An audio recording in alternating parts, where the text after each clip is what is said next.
It's time for the Phil Ferguson Show.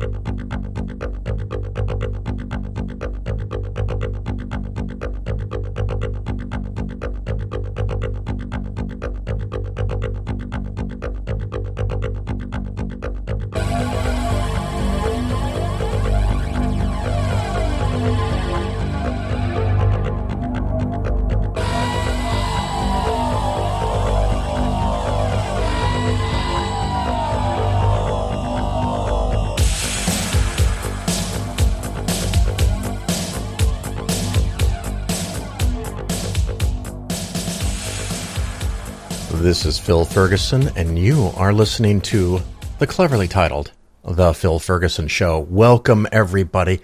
We have quite a bit of fun and excitement packed into today, and I'm going to keep the opening comments kind of short because I have to go pack for the eclipse. So we're going to go into probably southern Illinois, but maybe southern Indiana, maybe Ohio.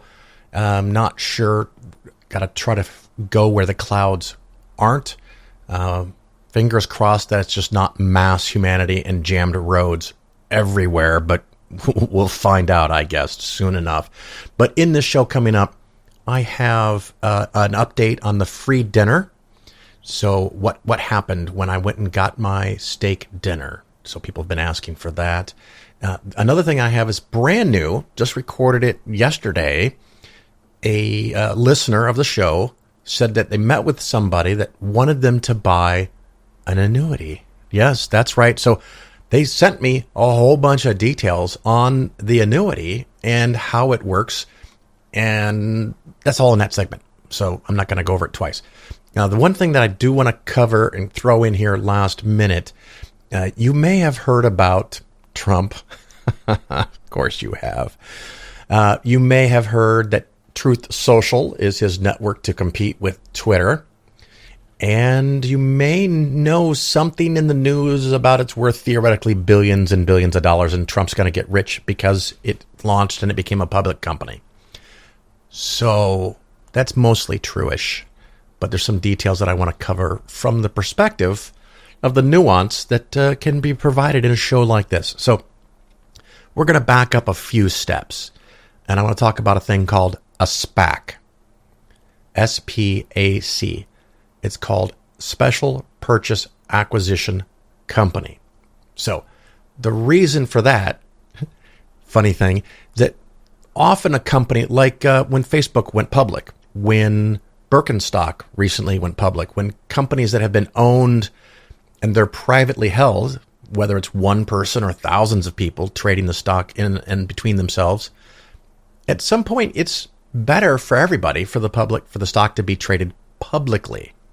There's pros and cons to it. Not really the topic I wanted to go over in detail, but there's a lot of rules, regulations, challenges, costs, and everything to taking a company public. So what has been created, I think, in the modern era, I don't know, maybe 10 years ago, I didn't look. I just know it's a newer thing. And I've been doing this for like 28 years. So it's a newer thing where you start a company and that company doesn't do anything but sell shares, right? So it's a shell and it collects money from people that have a lot of money. And then at some point it gets up to 20 million, 50 million, 100 million, whatever. And then that company is registered, and it's pretty easy for it to get registered and go through all the regulations, and it doesn't have to deal with, selling all the shares to the public because it's only bought by dozens or hundreds or maybe thousands of people, not tens of thousands or millions. And that can become a special purchase acquisition company where it's technically a company by all legal standards, but it doesn't make anything, it doesn't produce anything, it doesn't do anything. It just has a giant pile of cash. And what they're waiting for is the opportunity for a company to come along and say, hey, we'd really like to go public and have our stock listed on the stock exchange, but we don't know how to do that. or they've looked into it and it's expensive and difficult and time consuming. And the special acquisition company can say, hey, you know what? We'll buy your company from you and we'll just pay you fucking cash, right? So you could get all of the money that you would have gotten going public without a whole lot of the hassles and the expenses that are required generally of going public. All legal this is, whether it should be allowed or not, again, another topic, but it's all currently legal and they can buy your company. Now, they could also buy part of your company. They're probably going to want to buy more than 50.1% so they can have control over it. But the special purchase acquisition company could be called Maximilian's Purchase Company, right? And I'm going to pick on Birkenstock. They could buy Birkenstock, and now Maximilian's Specialty Company owns Birkenstock. But since they own Birkenstock, they own the right to the name Birkenstock, and Maximilian's changes their name to Birkenstock. Voila. Now there is a company that just changed its name because they have the rights to the name. Birkenstock is now a publicly traded stock. Bang, zoom. Of course, it can get wickedly more complicated, and the people who are selling it can keep 20, 30, 40% of the company. Almost any kind of permutation is possible as long as there's enough money around and you have the right attorneys and experts in how to make a special purchase acquisition company. You pay cash for a company that's private, and poof, it's public. And the name of the special purchase acquisition company changes to whatever the company wants it to be, and maybe to the name of the company they bought, in my theoretical example, Birkenstock. Why I bring this up is because there was a special purchase acquisition company that was created for the very purpose of buying Truth Social, Trump's social network, which I'm not even sure how it got funded and how it got set up. I mean, Trump's company and the special purchase acquisition company. But the special purchase acquisition company was sitting on all this money, and it bought Truth Social. And then after it bought Truth Social, it changed its name to something like, oh, here it is, Trump Media and Technology Group. Yeah, whatever. Okay, it has a name. Now, the funny thing is that there was all kinds of leaks, and there's been multiple people had already pleaded guilty to insider trading because they knew in advance and told other people in advance that this SPAC, Special Purchase Acquisition Company, was going to buy Truth Social, and it was going to be the biggest thing ever, right? And so people could rush in and buy this stock before the company bought Truth Social and then changed its name to the aforementioned, where was it? Trump Media and Technology Group. So that's a thing that happened. They bought it. Cool. Now that company owns Truth Social. Now here's the extra special part. Truth Social was apparently majority owned by Trump. Now, how he got involved, did he put money up? Is it gifted to him? I don't have those details. But here's the thing. He owns 60% of this new company, and I think there's a hold of something like 60 days. So he can't sell the shares. Well, at one point, the shares were trading around $60 per share, and that gave the company a value, a market value of $11 billion. That's a lot. That's a really big company. But the funny thing is, while the stock is, you take the price of the stock times the number of shares, that's how you get to 11 billion. That's what the market value of all those shares is currently worth. And there's probably a lot of innocent dupes who are stepping up and going, hey, for $60 a share, I can invest in Trump. I can own part of his media giant company. And they just pumped out a lot of shares. So since Trump owns 60% of them and can't sell them, there might be a supply issue and a big demand issue. So when you have limited supply and high demand, the price goes up. So the price is not trading based on what the company is worth. It's kind of like Bitcoin at this point. People are just buying it because they're followers, they're worshipers, and they're just following along. And to the best of my knowledge, other than that insider trading stuff, so far, most of the other things involved with this are all technically legal. At one point, when the company was worth $11 billion, as I said, I found, and I'm looking at Newsweek. Let's see here. The company made $4 million in revenue. $4 million in revenue. And has an operating loss of $16 million. So it's losing 4 times the amount of revenue that it's getting in. Oh my God, that's horrific. It's just a stinking black hole of cash. And there's no value there at all. This company is technically not even worth zero, other than the branding and the marketing and Trump's good name.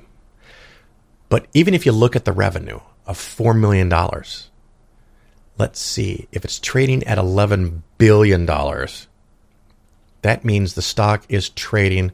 And normally a stock might trade, they talk about PE ratio, price earnings ratio, 12, 15, 20. Above 20, it starts to get kind of high. And a company that trades above 20 times earnings might be something where you expect them to have really large growth over the next few years. That's why you're paying extra high prices for the stock, because you're still going to make money, theoretically, until the market doesn't go your way, and then you can lose a lot of money. But that's just a way of thinking of it, the earnings. But for gross revenue to be 3,000 times bigger, the stock is trading at 3,000 times total annual revenue. Wow. So if the annual revenue went up 1,000 times, I don't know, would it even be worth it then? So now here's the question. When Trump wants to start selling his shares, theoretically, his 60% ownership at some point was worth $5 or $6 billion, $7 billion. But let's see, I've just pulled up on CNN Business. The stock was $60 a share a week ago. It is now trading at $41, $42. So it's already lost a third of its value from when it got all hyped up. A third of its value in a week. Other companies have had this experience, but the question is, will this continue? Will people come to their senses and realize this stock could easily go from $60 to 6 cents? And that still would not be low enough to account for the fact that it's worthless, right? So 6 cents, it might not go to 6 cents because there's going to be some people that think it's worth $60. But at some point, for Trump to get out his $7 billion, which is now fallen to $5 billion, which will probably shortly fall to $4 billion, he has to sell his shares on the market. And that will completely fuck up the laws of supply and demand, because if he wants to sell 60% of his shares, which I imagine Trump wants to do because he needs cash, the very fact that he starts selling into the market at even a moderate rate would dramatically increase the supply. And if the demand is not there, the stock will continue to collapse because it's worthless. And everybody will be like, oh my God, Trump's getting out, he's selling it, nobody wants to buy it. If there are no buyers at all, Trump is in the position where he would have to say, okay, I won't take 30, I'll take 25, I'll take 20, I'll take 15, I'll take $12 a share. And maybe he'll get some nibbles early on as people are all excited because the price is dropping and it's now a special. It's not a special. It's not a sale price. It's worth zero. It's not even worth zero. This company is completely and totally worthless. So how much can Trump get out of this company from suckers before the stock goes to zero? Or alternate scenario for you to contemplate. Does some Saudi prince, or does a couple of Russian oligarchs agree to buy shares from Trump at $30 a share, or 25 or 20, with the expectation, no doubt in their mind whatsoever, that they're going to invest a couple $100 million each, and it's going to go poof. So if you're a Russian oligarch and you want to put $500 million into this company, you buy $500 million worth of stock from Donald Trump as he puts them on the market. You help keep that price up for a while. There could still be the possibility that billions of dollars end up flowing to Trump. Now, the question is that legal? I don't know all the rules and the laws, but if it's a publicly traded stock, and it is, almost anyone could buy shares. There's nothing to prevent you from being stupid in the stock market. I mean, I could go out and buy Tesla shares, which have fallen recently, and I could put out an offer that I'm willing to pay $400 a share. And someone could accept that offer and sell me shares for $400. And at that moment, across the bottom of your monitor, you might see that Tesla is now worth $400 a share, because what is reflected on that is not the real value of the company, but what two people agreed to buy and sell for. It's normally assumed that those are rational transactions. But in this case, because Trump's involved, nothing's rational. It's all chaos. It's all marketing. It's all power. And if your business is based in Russia or Saudi Arabia or China, and now you can get a better business deal where you could literally make billions more money per year for several years, what's a $500 million investment? You know, you make that investment, you make sure Trump gets bailed out of his company, he pockets billions of dollars, and gets away with it because it might be all legal if he doesn't do anything particularly stupid. Although he's done lots of stupid stuff and still not really had too much penalty, which, by the way, his $454 million bond that he had to pay got lowered to $175. It doesn't lower the amount that he owes eventually. It's the amount he's got to set aside for the appeal. And he got finally someone else to front him $175 million because he doesn't even have enough cash to cover a $175 million bond. And of course, the update to the update, apparently, allegedly, the company that agreed to cover the $175 million is not qualified. I have not dug into that yet because I got a lot of shit going on.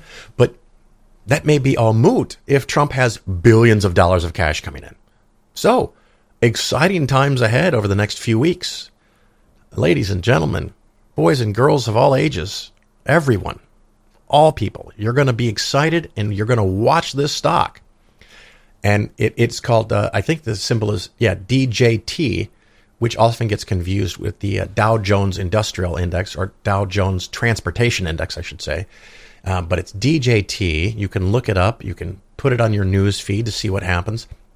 Anything could happen in the next few weeks. It could go to a penny stock, which I would expect. Or it can stay at $20 or $40 or $60 or even higher, depending on how much money innocent bystanders want to throw at this stock, thinking they're going to get an opportunity to get something, or how much a couple of Saudi princes or some other sheiks in oil companies or Russian oligarchs or members of the Chinese government or the Chinese government itself wants to give to Donald Trump. They will be doing it fully aware that their money is going to go poof. Are they okay with that? What's going to happen? Exciting times ahead. We're going to take a quick break, and we're going to go into all that other fun stuff I told you about already, so don't go anywhere.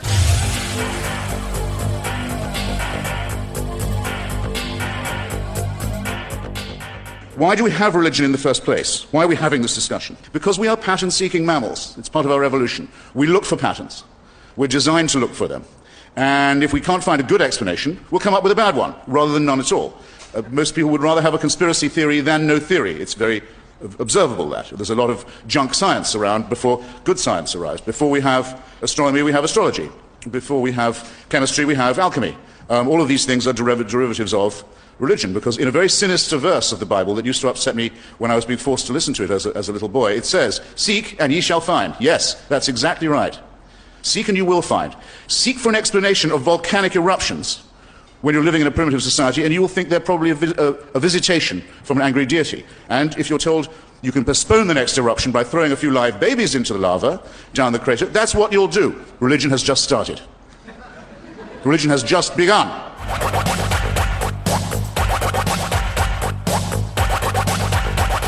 The Phil Ferguson Show is for educational and entertainment purposes only. Nothing said on the show should be interpreted as personalized investment advice. Investments should be based on your personal situation, and you, of course, should consult with your financial advisor or tax professional before taking any actions. All righty, this is my segment on my free dinner. I got this thing in the mail. Talked about it a couple of shows ago, and I got invited to have a free dinner at Ruth Chris Steakhouse, and I just got back from there, and I'm recording this kind of late at night, right before the American Atheist Convention, but it'll be in a show in a week or two. Overall, it was pretty tame.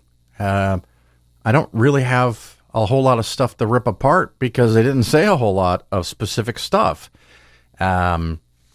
Seems like, a reasonably legitimate financial advisor that's not a fiduciary.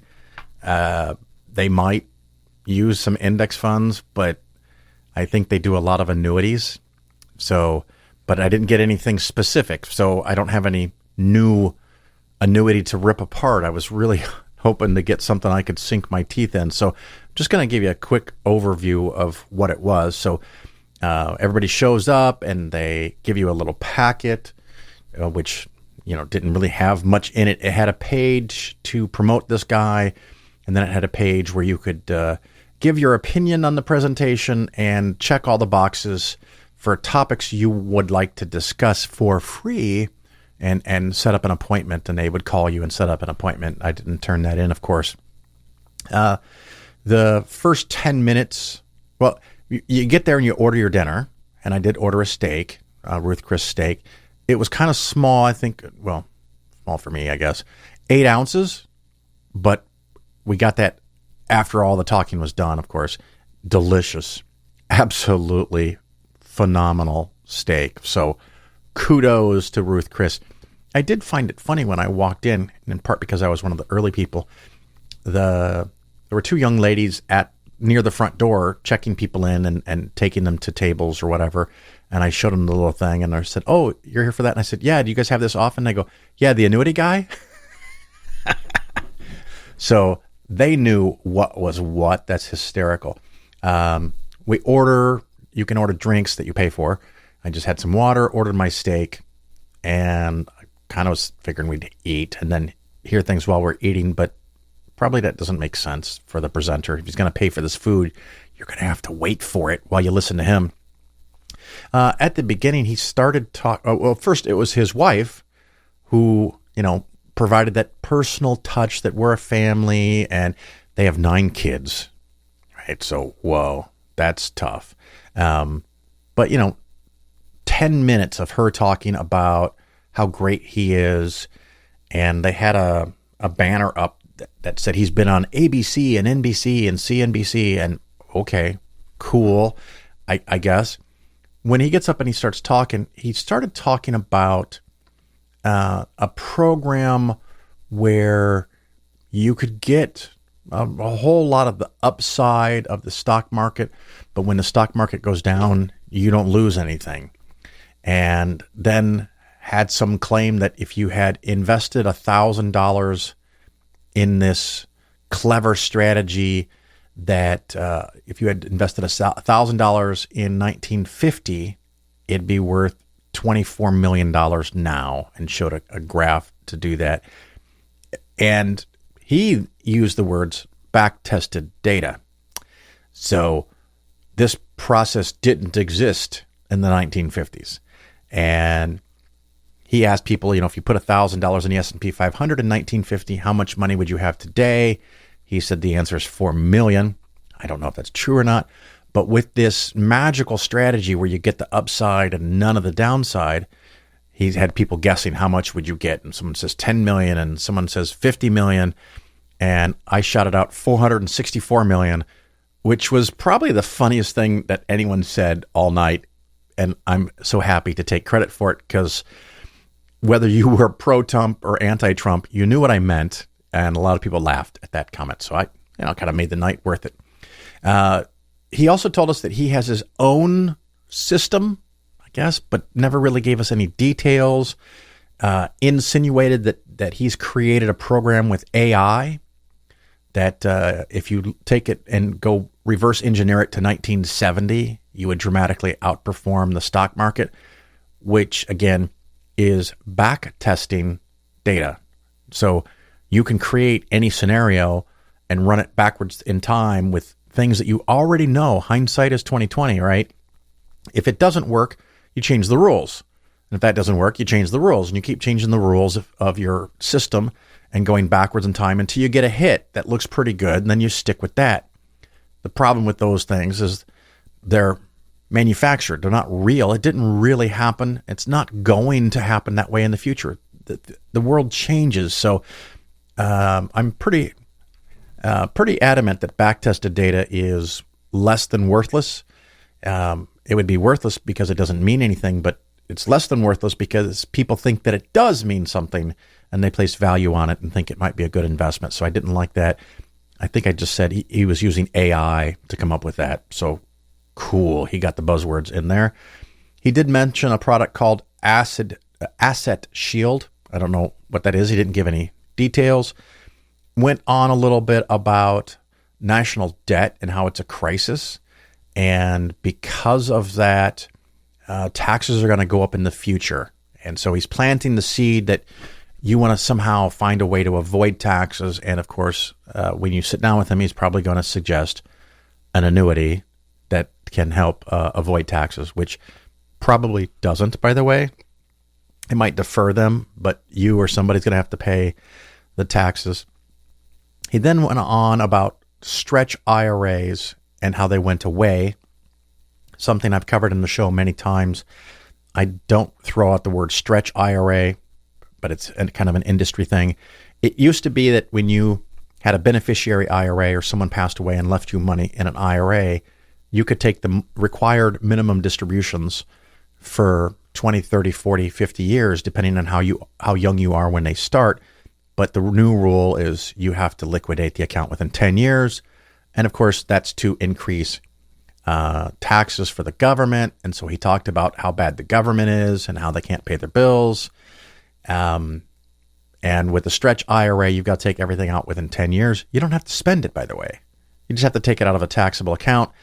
I'm actually quite opposed to this 10-year rule. Not that anybody cares what mine is, because it affects right in the heart of the middle class. And so more government revenue does come from the middle class because poor people, I don't know how else to phrase that. Poor people don't have money in IRAs. Rich people generally will have some money in IRAs, but they don't have a lot of money in IRAs. They have it in taxable accounts, so they're not as affected by the change in the rules. Anywho, then he talked about you have to have a generous portion of your portfolio in things that will provide income for life, guaranteed. Again, prepping anyone who has an appointment with him to be primed to want to say, well, how do I get income for life? Because, oh, by the way, they had a little booklet that you could write notes in and pens on the table. Went on and talked about inflation again and how Social Security gives increases, but it probably won't keep up with inflation. Talked about how this country used to have pensions for everybody and they've gone away. Warned that your IRA could run out if you happen to start at the wrong time period and the market goes down a lot. He did talk about 2008 that the market went down 48%. I'm going to assume that he's right, but he employed a tactic that I try to avoid of cherry picking the starting and end date. So if you pick a certain date in '08 and a certain date in '09, yes, the market went down 48%. I think that's true. I always tell people that the market went down 37% in 2008 because I try to give numbers based on calendar years to prevent myself from picking different dates to make numbers look better or worse. Of course, in calendar year 2009, the market went up 32%. But if he goes into 2009 for the drop, if you measure from that drop up, I don't know what the market did, but I'm guessing it went up 50% in the next 9 to 12 months. So you could cherry pick the dates and try to have a different story. And, I didn't really like that. Talked about you need to create your own personal pension, which I thought was a clever tagline, and create lifetime income. Went on a talk about inflation again and said that, there was a month last year where inflation was 9.2%. He kind of left that hanging out there like inflation was 9% in a month. But then later he did clarify that it was peaked of 9.2% for the year, for a year time period. And I have mentioned before that depending on the story you want to sell, when inflation was going up, a lot of news agencies, particularly conservative news agencies that want to make Biden or Democrats look bad, is they would take inflation that maybe was 0.6% in a month and extrapolate that to 12 months. And so that would be 7.2% inflation, even though you only had one high month. So they would take the highest months and extrapolate them forward.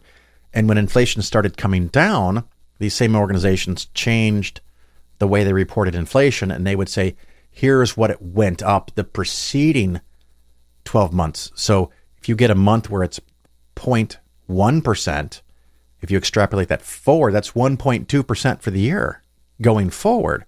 But they don't do that now. What they do is they look at the actual numbers going back and saying, oh, it was still 4 or 5% over the last 12 months. I don't like that. Side note, and he did a little bit of that, but it wasn't too bad.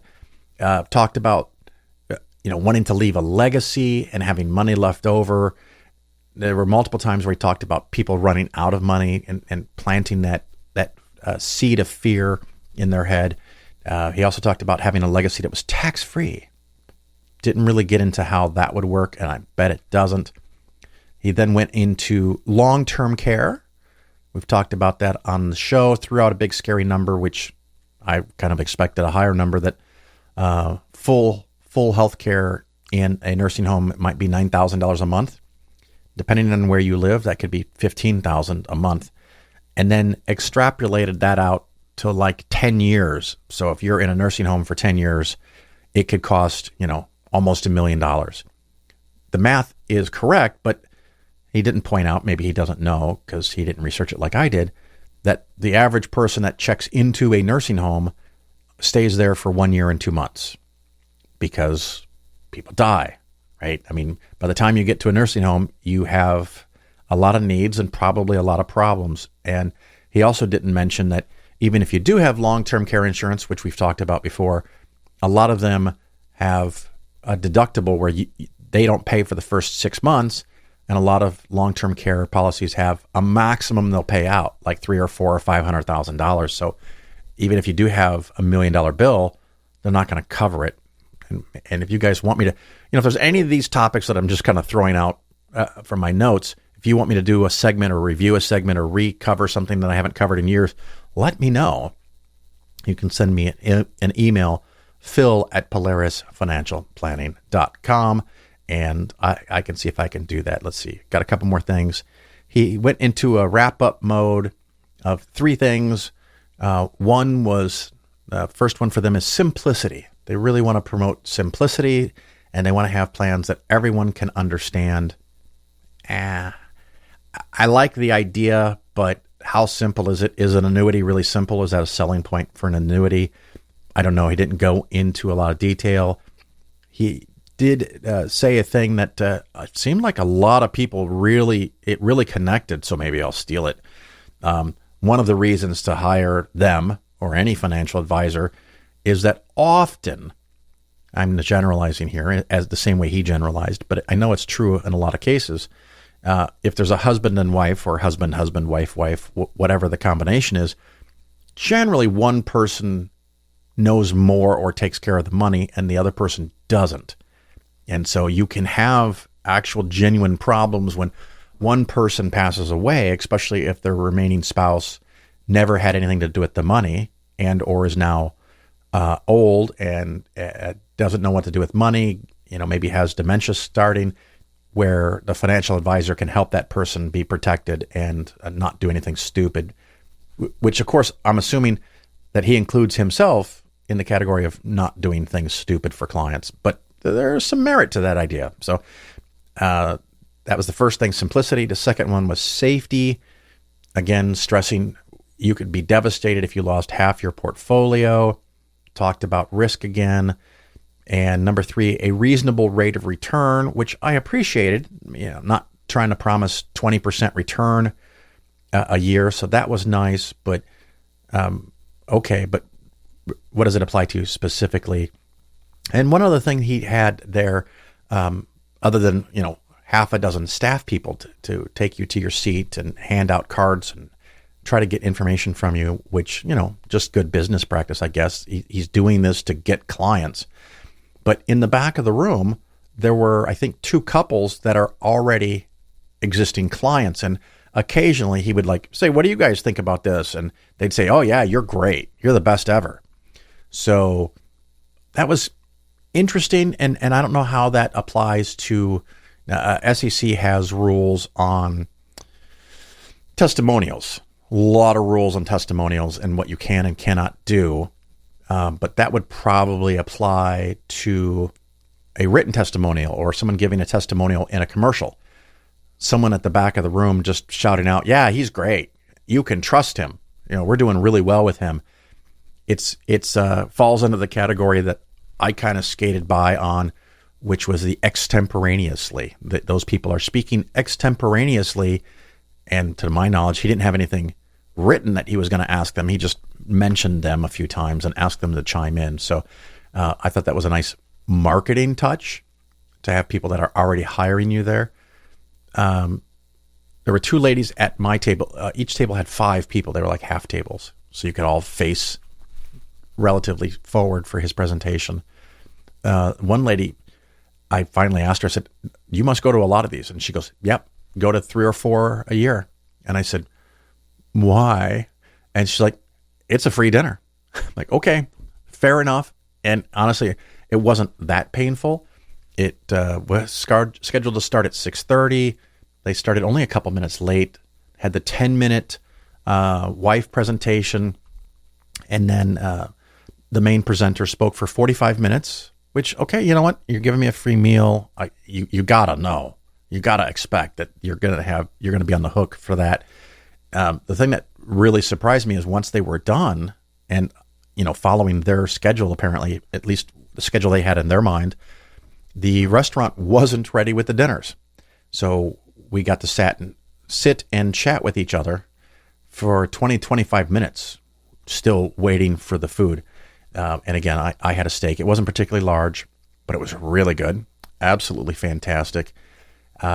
Maybe I'd do it again just to mooch a free meal, and maybe next time I'll take advantage of the +1 and take my wife, and we can go have a nice dinner, even a steak at Ruth Christ's, and all we've got to do is listen to them talk for 10 minutes plus 45 minutes. So the whole thing was give or take 2 hours, a little bit less than 2 hours, and then I drove home. So I really wanted something meaty, some product that he advanced, but he made it perfectly clear that anything that you could possibly want, they can do it. They can do a cost. Oh my God, what is the word? Long-term care insurance. They can do annuities. They can do variable annuities. They can do fixed annuities. They can help you convert your IRA to a Roth IRA because taxes are going higher because the government's fucking everything up. So I guess that's the gist of it. But unless people ask for follow-up questions or want me to hit on a specific topic and do a segment on it, that's my free dinner. And that's what it was. And that's my thoughts on it. And that ends this little segment. You're listening to The Bill Ferguson Show.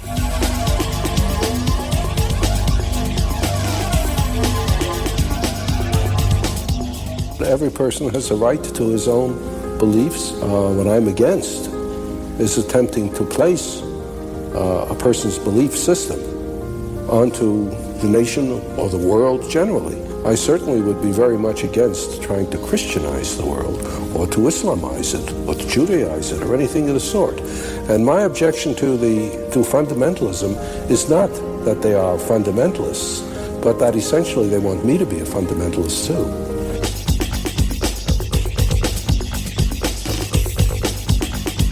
The Phil Ferguson Show is for educational and entertainment purposes only. Nothing said on the show should be interpreted as personalized investment advice. Investments should be based on your personal situation, and you, of course, should consult with your financial advisor or tax professional before taking any actions. It's time, everybody. Annuity time. That's right. I have a segment on annuities. I have been getting emails often.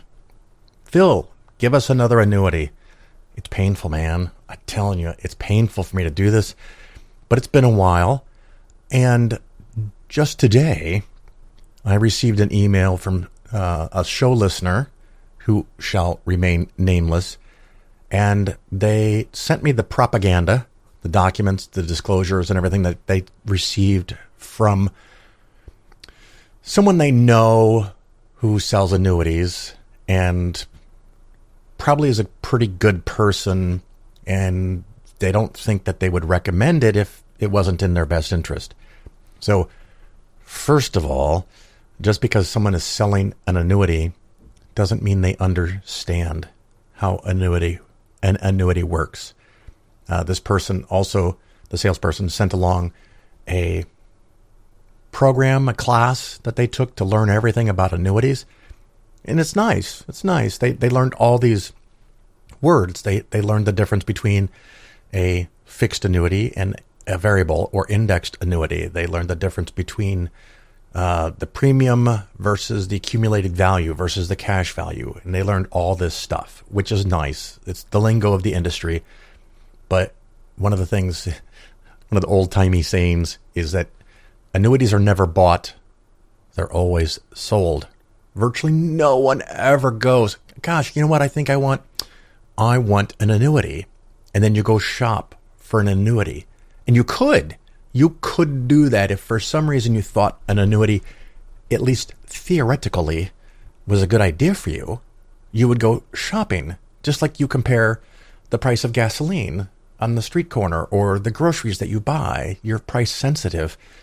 But you never, ever, ever even think of doing that with an annuity. It's always someone coming to you and saying, I have found the solution for you.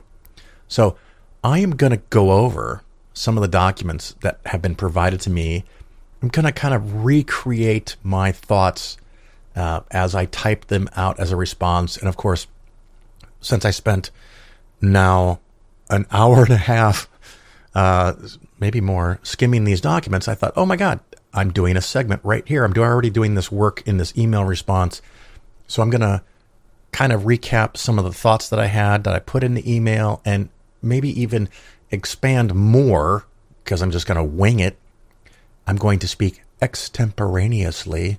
So I'm just going to wing it here and you'll get more than I typed because I don't really like typing or writing. I like talking, but that's me.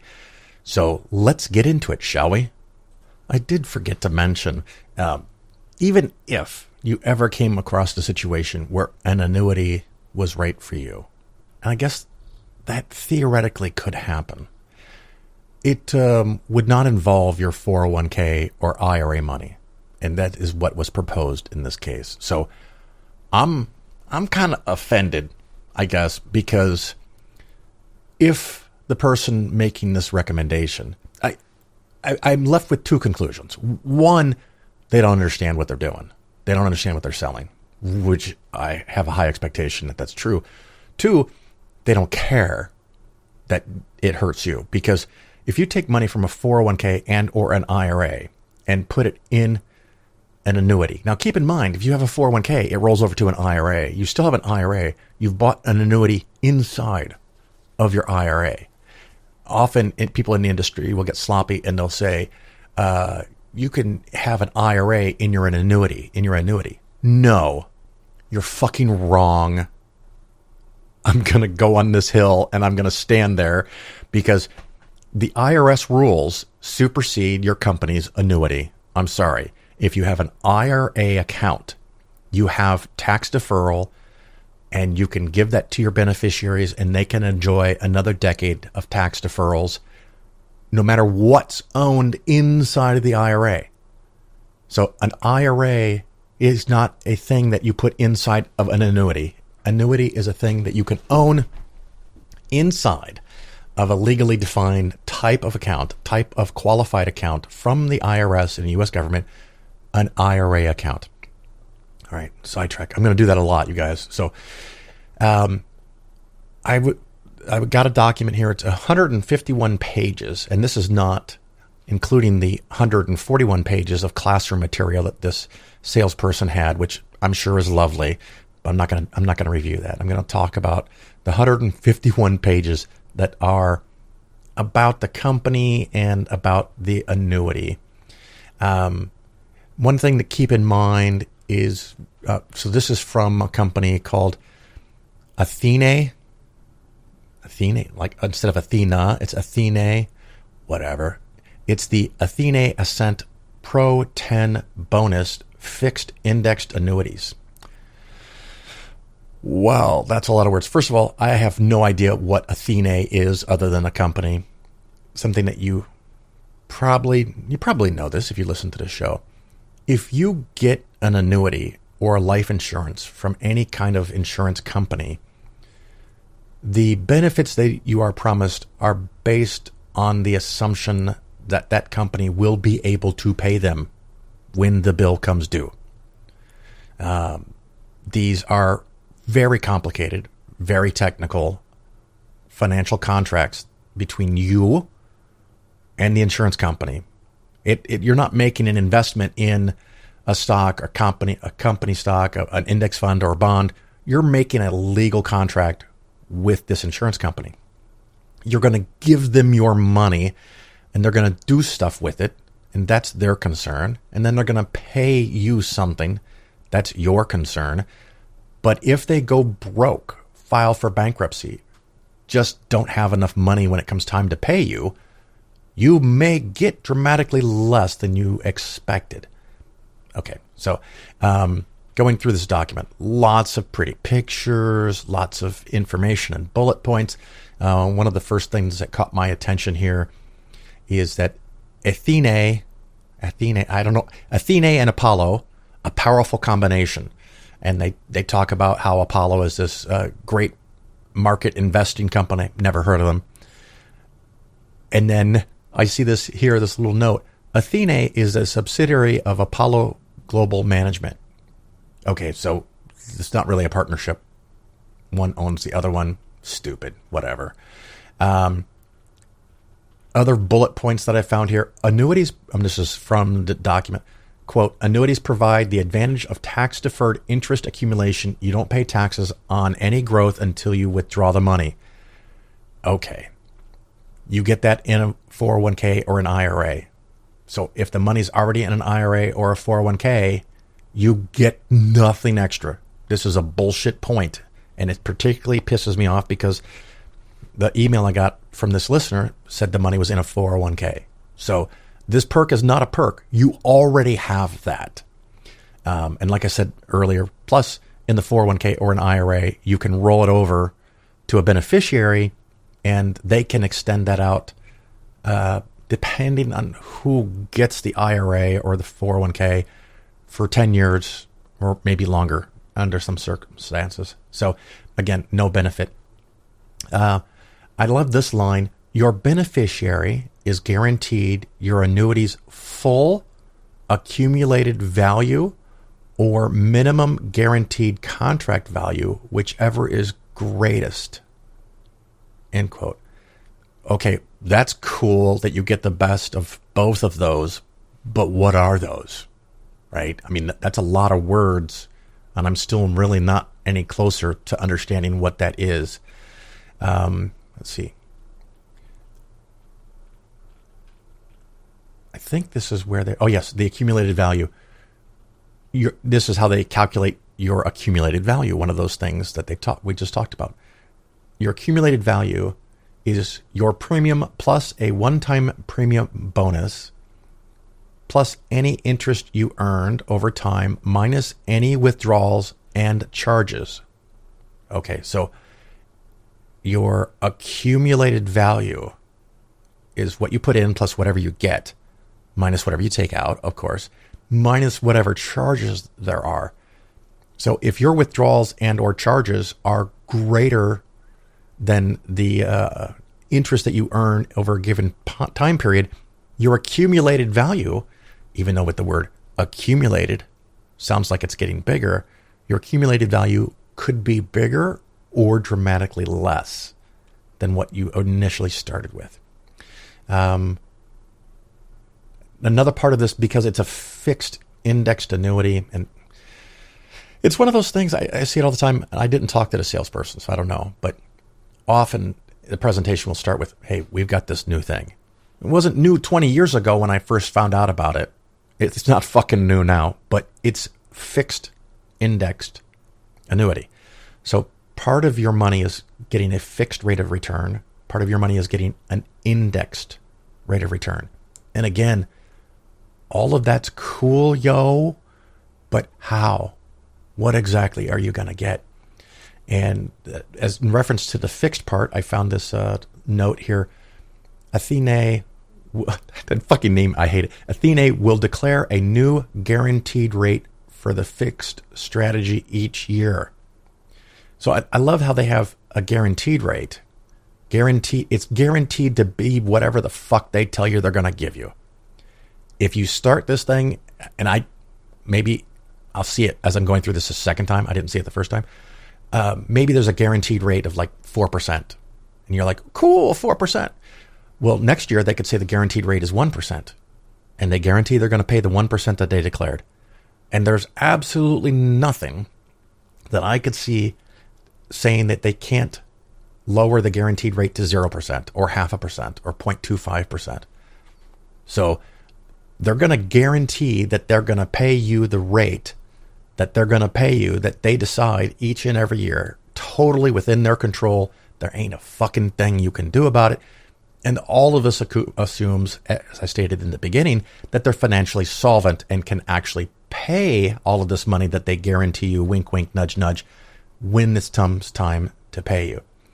The other part is an indexed strategy. I've talked about that before. We'll talk about some more of it here. They didn't give me a whole lot of numbers here, so that is another big problem for me. Indexed returns. Let's see here. You can also select indexed strategies. These give you the potential to earn interest based in part on the upward movement of a stock market index. Gives you the potential to earn it. I think I'll come back to that a little later. I know there's something coming up that I think I understood, but I'm not sure. Here's a footnote. I'm just on page 4, by the way, out of 151 pages. I'm going to try to read this straight through. There's a lot, so hang on. The bonus and any earnings on the bonus are subject to premium bonus vesting adjustments. Premium bonus annuities include a premium bonus vesting schedule and may include a lower cap rate, lower participation rate, higher annual spread, or other limitations not included in similar annuities that don't offer a premium bonus feature. Please see product details insert for more information, not available on all products. End quote. So this thing has a bonus. It's 3%. So if you put in $100,000, they're going to just fucking give you an extra $3,000. right? How cool is that? But there's a lot of problems with that. Some of this I have notes on already, but what I'm going to do for my head, for memory, and from this quote, the premium bonus vesting schedule. So you get a 3% bonus, but only if you stay, right? So it's vested over 10 to 12 years, depending on the state that you're in and the local regulations and laws and the contract and the specific deal that you agree to. So it was something like 0% of the 3% for the first 1, 2, 3, 4, 5 years. And then it goes to 10%, 20%, 30%. So you might have to stay as much as 10 to 12 years to actually get the 3%. And of course, all of that time they're charging you expenses. So congratulations, you made 3%. They're giving you back 3% of your own money that they're taking away in fees. Let's see, may also have a lower cap rate. And so for the indexed part, that is going to be the cap that you could make from the stock market. I don't know exactly in this product, and I'm not even going to call it an investment. It's a product. It's a contract that you make with an insurance company. If you're indexed to the S&P 500, the first thing that they'll do, and I saw this throughout this document, so this is not a specific point on this page, but they'll allocate to you the point-to-point performance of the S&P 500 as one of the many, many crazy options, which means if the S&P 500 makes 8% in a year, if 2% of that is dividends, 6% of that is appreciation. Going forward, the point-to-point means they're only talking about the 6%. The 2% that was dividends from stocks, they pocket 100% of that. And I know because this is not the contract. This is all promotional materials. There's no contract here included. So when it says point to point, that means they are going to keep 100% of all the dividends. Historical dividend rates on the U.S. stock market, 2-3%. Right now, they're probably below 2%, but they're going to just fucking pocket that. The next thing that this had in this quote was a lower participation rate. And your participation rate, I've seen from different companies. I could not find it here because, again, this is not the contract. This is just promotional documents. But since they mentioned the participation rate, every time they mention something like this, you need to understand exactly what it is. I mean, unless you don't care about your hundreds of thousands or millions of dollars just getting vaporized because you don't understand the game. Participation rate. If they give you a 50% participation rate and the market went up 8 and 2% was dividends and they scraped that right off the top, 6% was the amount that the S&P 500 went up. If your participation rate is 50%, that means you get 3% of the 6%. That's the rate of your participation in the upside of the market, which is why they often have, well, they always have hedge words. You're indexed, you're potentially possible, all these things. And then they have this thing here. Also, because of this bonus, you could have a higher annual spread. And the spread is a way of avoiding the worst of the word fee. So a higher spread means a higher fee. And again, this is not the contract, but I've seen in other annuity contracts 1, 2, or 3% spreads or fees on the amount of money you make from the S&P 500. So if it goes up 8 and 2% is dividends, you might only get 6. But you only get 50% of that because of your participation rate, which is 3. And if your annual spread is 1.8, that means in that case, the market could go up 8% and you could make 1.2%. Did you know that? It's mind-blowing. In a way, I'm kind of in awe of the beauty of all of this because it sounds so good, but the results never really turn out good for the investor. Well, almost never. I'm going to leave a little wiggle room because maybe someone has a great annuity and they love it. maybe people only show me annuities that have fucked them. Maybe they only show me the annuities that are bad. It's a selection bias. I can't look at every single annuity contract. I can only look at the ones that I can get my hands on. It's like the church budgets. People love that segment. Of course, if you have access to a church budget, send it to me.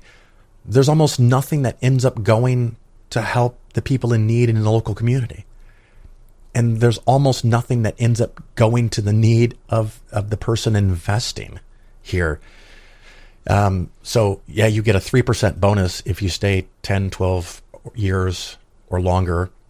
But when they give you the bonus, they taketh away. What they giveth, they taketh away. So let's see here. Now I'm going to roll on here.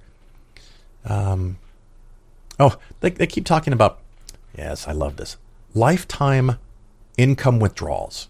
And so not only can you have this amazing lackluster growth, you're going to have lifetime income opportunities. And it lays out some of the ways that they calculate this. But I loved I'm jumping ahead in the document here. Page 5. Where's page 5? Page 5. Yeah, great radio. Again, I'm going to read this as it was written. I'm going to try to give it my level best. It's a lot of complicated words, so forgive me. Footnote 8 on page 5.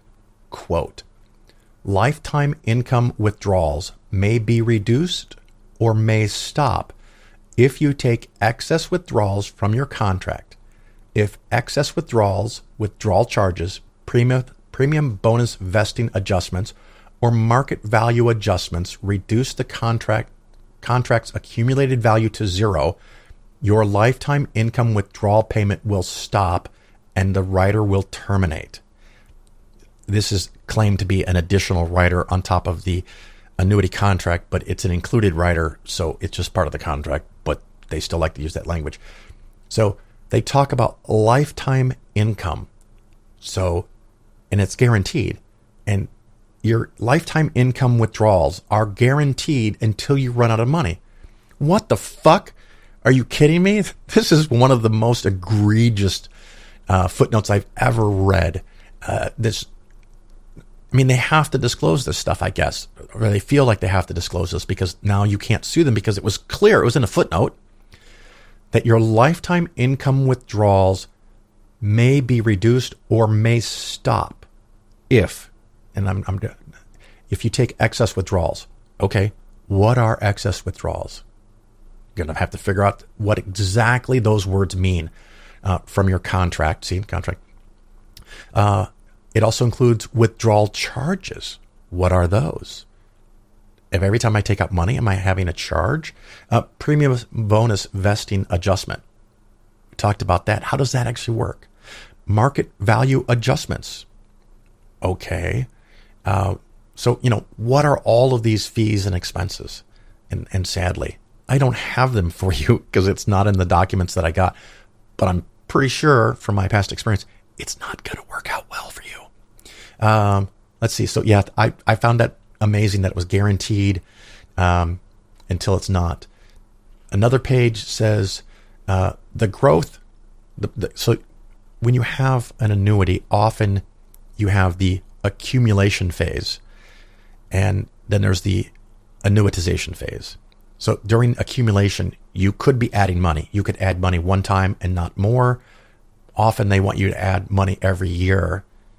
It's just good sound advice, honestly, but they also get commissions every time you add money. But I found this quote, growth ends, quote, when you start taking income or after 20 years, whichever occurs first. So if you're planning on not taking money out until you're 65 or 70, and you buy this annuity with more than 20 years to go from your target retirement date, when you plan to annuitize this thing, the growth will end after 20 years. So if you buy this 30 years before retirement, it'll grow for 20 years, and then it's just going to sit there and suck an egg for 10 more years. Cool. Very cool. I've not seen that before. So this is clever, new stuff. Once you annuitize, or you start the income phase, here's their quote, This phase begins when you start taking lifetime income withdrawals. Remember, lifetime income withdrawals only last as long as you have money left in your account, which reduce your annuity's accumulated value. It ends when the accumulated value reaches zero. So again, another way of saying when the accumulated value, which is nice because it has the word accumulated in it, it might go up, it might go down, but everything that goes in there, all the fees and expenses go in there. So when your accumulated value reaches zero, the lifetime payments that you're getting just fucking stop. So it's sold, it says lifetime, but you don't get it. Skimmed a bunch of pages.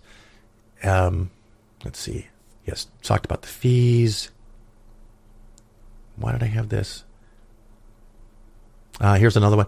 If your beneficiary is not your spouse, the income rider will terminate upon your death, and any remaining accumulated value in your annuity will be paid to the beneficiary based on the provisions of the base contract. So all those monies that you thought you were going to get paid out, if you die early, not only are they not going to be paid out to you because you're dead, your beneficiary, if it's not your spouse, won't get it either. They're just going to give you what's left over after expenses. This is also true, of course, in a 401k or an IRA. If you take money out, you're going to have less money. But again, your beneficiary could draw that out over 10 years and spread out the tax payments and tax consequences and enjoy a little bit more tax deferral, where the annuity will just pay you out. And I can also tell you from personal experience, when my dad passed away and my mom started getting documents from insurance companies for life insurance, they make it really fucking hard and confusing for you to get your money out. That's part of the game. And that also, I fucking hate that. I did find, I'm on page 19 here. Let me scroll forward to 19. It's a lot of stuff, you guys. There's one part here where they're talking about interest crediting rates. And I have to admit, I didn't fully understand this page, so I can't go a whole lot into it. I would have to have a lot more explained to me what these numbers mean. The one part that I did find interesting, and I think I can correctly explain what it says here. I'm not sure, though. But the part where it talks about all these investment options that you have and all these different funds. First of all, these aren't publicly traded index funds where you could check the prices. They are private funds. They're black box funds, and they make what they tell you they make. I'm now looking at the S&P 500 index. I'm going to ignore all the other private funds because they're, like I said, they make what they make. They might have ridiculous high expense ratios within those funds, even though they're also often called index funds in this document. But let me focus on the S&P 500 because I think I understand this part. It says cap rate 6.25%. So the most you're going to get, I'm assuming from an annual perspective, is 6.25%. So if you have a year like last year where the market went up 22%? I'd have to check, but it doesn't matter. 20, 22, 30%, you get 6.25. Now, it is true, at least based on what I've read in this document. I don't have the actual contract. If the market goes down 30%, you'll make zero, which is really cool. And that's the hook. That's where they get you. Keep in mind, 85% of calendar years, the U.S. stock market goes up. And on those times when it goes down, it often doesn't go down a whole lot, or it goes down inside of a year and then it recovers. It's a rare year, but they happen, where the losses are really big. It will, assuming everything else is true, cover you in those cases. But if the market makes 10 or 15 or 20 or 30%, you're going to get a maximum of 6.25%. And again, this is the point-to-point return. So if the market makes 6.25 and 2% of that is dividends and the rest is 4.25, that's all you're going to get. So all those years that the market makes between 0 and 6.25, you're going to get part of that. Most of that, well, you're not going to get the dividends. But if the market makes 20 or 30% in a given year, you're still going to get 6.25. So they know that 85% of the time it's going to be up. And most of the time, they're going to pocket all of the difference. They're going to get all of the dividends, and they're going to get everything above 6.25. I also saw mentioned in this document, I don't remember where, but there may also be monthly limitations to how much you can make. So it may be that you can never really get to 6.25 unless the market is up every single month. I don't know what those monthly limits are. I couldn't find them. So here's a case where you're just not going to get much. You're going to make 6.25.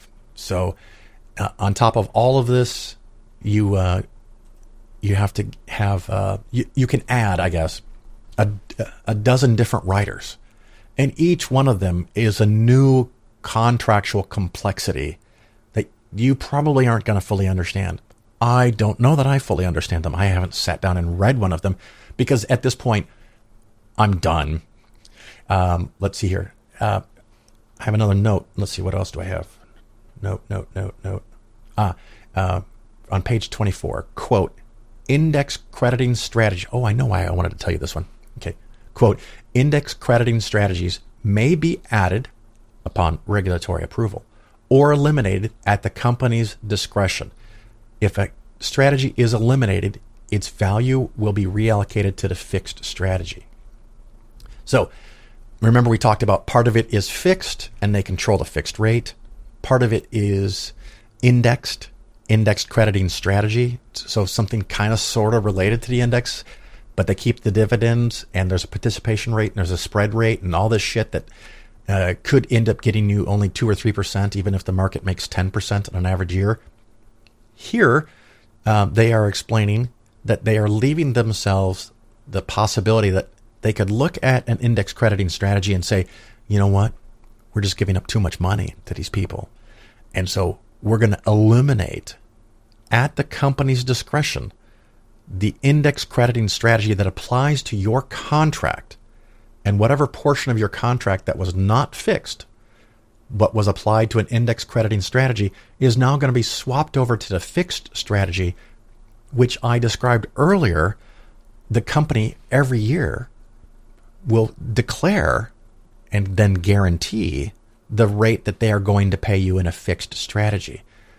So even if you did start making money and they thought it was too much that they're giving up, they can just end that index crediting strategy. Your money flops over to the fixed strategy, which they could then declare as 0%, and they could literally pay you 0% return on your annuity in perpetuity, and there ain't fuck shit you can do about it. Except, possibly take the money out. And of course, that gets me to this next schedule, and this varies by state. So this appears to be the most common one. It talks about the bonus vesting, which we already discussed, and then the withdrawal charge rate schedule. And this is, again, with this is one of the more shittier things that I've ever seen before. If you take out the money within the first year, there's a 12% penalty. So you invest $100,000 and then you decide 6 months later, oh my, this thing sucks donkey dong. I want to pull it out. Cool. The most you're going to get is 88% because there's a 12% charge. I'm still allowing for other bullshittery to have happened in here and other expenses and charges, but the withdrawal charge is 12%. Second year, 12%. Third year, 12%. Are you fucking kidding me? Because historically with annuities like this, it's 10, 9, 8, 10. 10, 9, 8, 7, 6, all the way out to 10 years. But this is 12, 12, 12. 11, 10, 9, 8, 7, 6, 4. And then after 11 years, there's a 0% withdrawal charge rate. So if you put $100,000 in and decide you don't want it to be there and you want to take it out, it's a 12% penalty.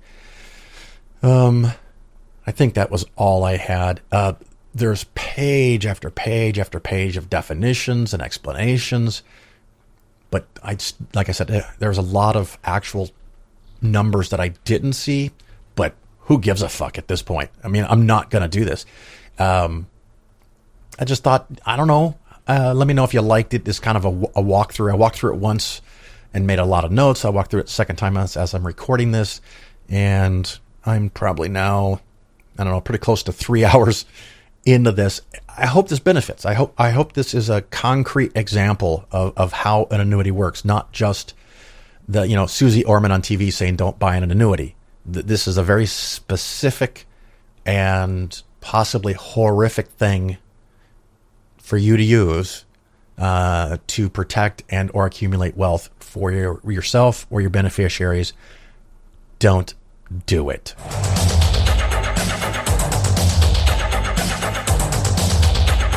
You're listening to The Bill Ferguson Show. You go online and in a Google search, you type God's worshipped by humans.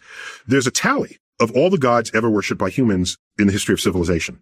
And it just goes screen after screen after screen after screen. So when you say, do you believe in God? Is it, which God? Is it Zeus? Is it Poseidon? Is it the Jewish God? Is it the Christian God? In my studies of the universe, I value evidence, and I don't see evidence for any kind of active intelligence or power over anything.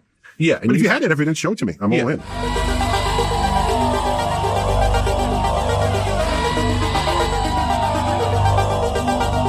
Thank you once again for listening. I am so glad you are here listening to the Phil Ferguson Show. If you can, go give a 5-star review. Apple Podcasts and Stitcher, I think, are the places that you can do that. You could share the show with a friend, or you could tell other podcasts that they should have me on. The one I'm going to ask you to contemplate is contact the Atheist Experience and let them know that they should have Phil on again. I just think it'd be fun. Let's see what happens. Let's see how many of you can do it. We're good friends. It's not a problem. I'm not hacking their system or anything, but I just think it'd be fun if they got like 50 or 100 requests for Phil Ferguson to come back on the Atheist Experience. Of course, I have coming up a visit with Matt Dillahunty and his show, The Hang Up, where we'll probably talk to some Christian apologists, and I'll stomach as much as I can and hang in there. So if you don't listen to Matt's new show, that's The Hang Up. It's part of the YouTube channel The Line, which has several other great YouTube videos, and they do a lot of stuff live where I do everything canned and pre-recorded and then mixed together. So that's going to be great fun. Like I said earlier in the show, way back an hour ago in the beginning, I got to go pack now and figure out what stuff we're going to take to the eclipse. So we're going to drive to see the eclipse in southern Illinois, and hopefully we can get there, find a spot, pull over on the side of the road. I don't know how bad traffic's going to be. I've heard some scary stories from years ago. Hopefully we get some open skies, we see the eclipse, and then figure out how in the hell we're going to drive away with a couple 100,000 people in that same area, all in the same direction on the interstate. It could be a giant clusterfuck, so we're building in extra time for that, making sure the car is full of gasoline. Yes, I am not taking the electric car. I have my limits. First of all, it's not here, so there's that. But if I had the choice, I would plan to take my gasoline-powered car, because if 20 or 50 or 1,000 people show up at a charger and there's 4 or 10 or 20 chargers, that's going to be not cool, not a normal scenario here. There's going to be hundreds of thousands of people in a small area that normally doesn't have hundreds of thousands of people. And it's going to be all along the path from Mexico up to Maine. It's going to be a hell of an event. I'm looking forward to it. Very excited. So anyway, I'll give you an update when that's over. I also did get an update email from the listener that gave me the annuity stuff, and they're going to send me some more details. So maybe, depends on what I get, maybe in the next show, I can do an update to that annuity that you heard about earlier in the show. Boy, a lot going on. I'm going to wrap up. Thank you for listening. I appreciate you listening. Thank you so much. And I do hope to see you out there in the world sometime soon. Until then, ciao.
no front hug zone, you ain't that fly, you ain't my Jones style. And listen, no front hugs and no kissing. I ain't that scared to call your mama, you'll be riding home in a coma. I got my crew, you ain't got nothing.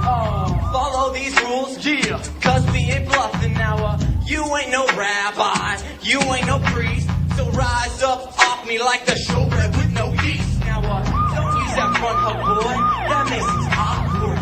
That's inappropriate now. You back up awkward cause we wanna keep our mind pure, wanna keep away from sin. That means it's you too, girl, only one all around it. Give me that Christian side hug, that Christian side hug. Give me that Christian side hug, that Christian side hug. I'm a rough rider, filled up with Christ's love. Give me that Christian side hug, that Christian side hug. Give me that Christian side hug, that Christian side hug. Give me that Christian side hug, that Christian side hug. I'm a rough rider, filled up with Christ's love. Give me that Christian side hug, that Christian side hug. We be walking like, we be talking like, we be side hugging every day and night. It's how we do, boo. This ain't no club, so don't be hating on me when I show no love. We living holy, it ain't no thing. So put your hands in the air and let that shoulder hang. I'm going global, cause you don't know me. I'm buying babies like Angelina Jolie. So quit that hugging and slow down, mama, and hit my fist like President Obama. Now, Democratic ship in the Congress, rebook. Democratic ship in the Congress, rebook. Democratic ship in the Congress, rebook. Oh, give me that Christian side hug, that Christian side hug. Give me that Christian side hug, that Christian side hug. I'm a rough rider, filled up with Christ's love. Give me that Christian side hug, that Christian side hug. Give me that Christian side hug, that Christian side hug. Give me that Christian side hug, that Christian side hug. I'm a rough rider, filled up with Christ's love. Give me that Christian side hug, that Christian side hug. I'm a married man, you know I can't hold hands. Front hug all day long with no other demands. But I ask for all of you until you say I do. No front hugging on PDA or your EG time is through. But some of y'all are slick, try to pull this trick. Your hug starts from the side, but soon it turns legit. So if you end up here, then go ahead and scream it. When I hug people, I leave room for the Holy Spirit. If a girl walks up with her arms spread wide, and she's front hug down without looking her eyes, you better turn to the side, pat her on the back. Jesus never hugged buddy like that, screaming. Give me that Christian side hug, that Christian side hug. Give me that Christian side hug, that Christian side hug. I'm a rough rider, filled up with Christ's love. Give me that Christian side hug, that Christian side hug. Give me that Christian side hug, that Christian side hug. Give me that Christian side hug, that Christian side hug. I'm a rough rider, filled up with Christ's love. Give me that Christian side hug, that Christian side hug.